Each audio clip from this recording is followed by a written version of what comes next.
Hər kəsi salamlayıram. Bir neçə həftə öncə mənim fərdi konsultasiya və fərdi inkişaf və idarəçi yetişdirmə proqramlarıma qoşulan insanların ümumilikdə bir çoxunda xüsusiyyətlərini özündə birləşdirən bir Rüfət adlı orta statistik bir şəxs haqqında bir hekayə tərzində bir yazı yazmışdım. Və yazı çox səs gətirdi. Olduqca böyük sayda insanlar, çox sayda insanlar onu oxudular, proqramlarıma müraciətlər oldu.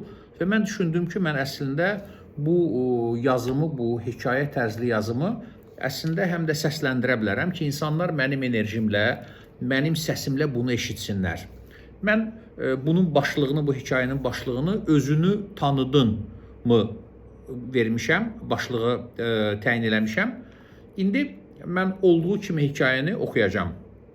Rüfət, bu cür rüfətlər bugün Azərbaycanda çoxdur və təəssüf ki, onlar özləri səslərini çıxarmadıqlarına görə karyeralarında donmalar baş verir. Rüfət 6 ildir eyni şirkətdədir.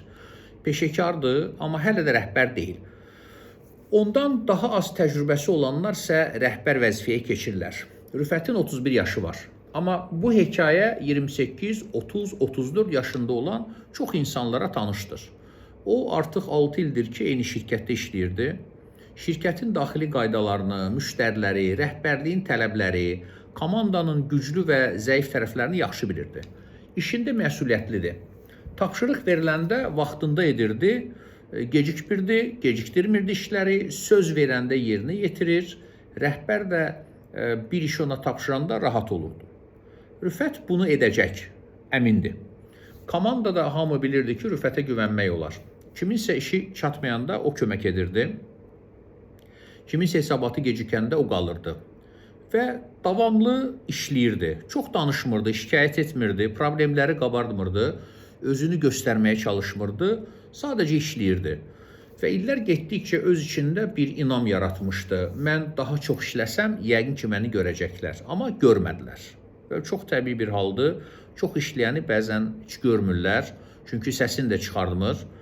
Daha doğrusu gördülər, amma başqa cür gördülər. Onu gələcək rəhbər kimi yox, güclü mütəxəssis kimi gördülər. Bu iki məqam və baxış bucağı arasında böyük fərq var.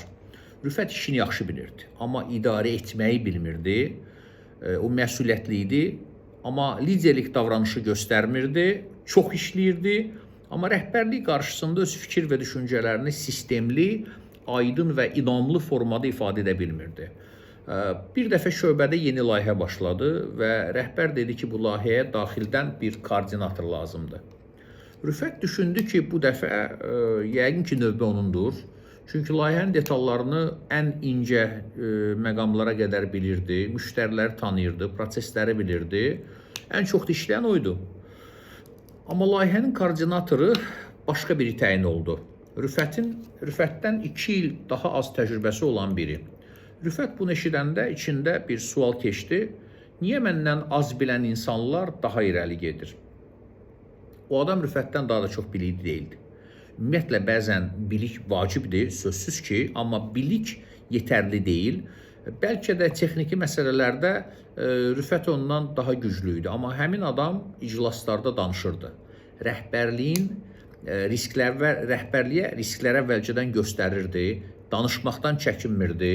Rüfət isə çox vaxt iclasda susurdu. Çünki düşünürdü ki, yaxşı iş görmək, bilinmək və görünmək üçün yetərlidir. Başqa bir vəziyyət, şöbə rəhbəri aylıq nəticələr barədə toplantı keçirir. Rüfət bütün rəqəmləri bilir, hətta hesabatı hazırlayan da o idi.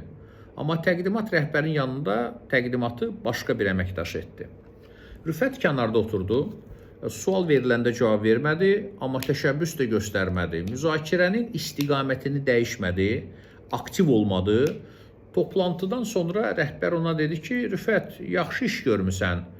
Bu cümlə əvvəllər onu sevindirirdi, amma indi düşündürdü. Çünki yaxşı işi görmüsən demək başqa bir şeydir, amma mən səni gələcəkdə rəhbər görürəm tamamilə başqa bir mövzudur. Rüfət axşamları evdə başladı düşünməyə ki, məndə nə çatmır, Niyə rəhbərliyə mən uyğun deyiləm? Əslində problem onun uyğun olub olmaması deyil. Azərbaycanda bugün 30 yaş üzərində öz sahəsində güclü mütəxəssislər, hüquqşünaslar, mühəndislər, müxtəlif biznesin istiqamətlərində işləyən satın alma, insan resursları, peşəkarları var ki, onlar mütəxəssis səviyyəsində, mütəxəssis levelında donub qalıblar, bir üst mərhələyə keçməyi istəyirlər, amma nə edəcəklərini bilmirlər. 28 yaşından sonra insanın həyatında, karyerasında təcrübə olduqdan sonra növbəti mərhələyə keçmə təhlükəsi yaranır. Əslində bu insanların problemi zəif işləmək deyil. Bu insanlar çox işləyirlər, amma çox işləmək təəssüf ki, yetərli deyil. İnsan öz bilik və bacarıqlarını göstərməli, təqdim etməyi və satmağı öyrənməlidir. İnsanın nitqi olmalıdır, insanın yumşaq bacarıqları olmalıdır, bədən dilinə qədər. İnsan özü haqda doğru imic formalaşdırmalıdır.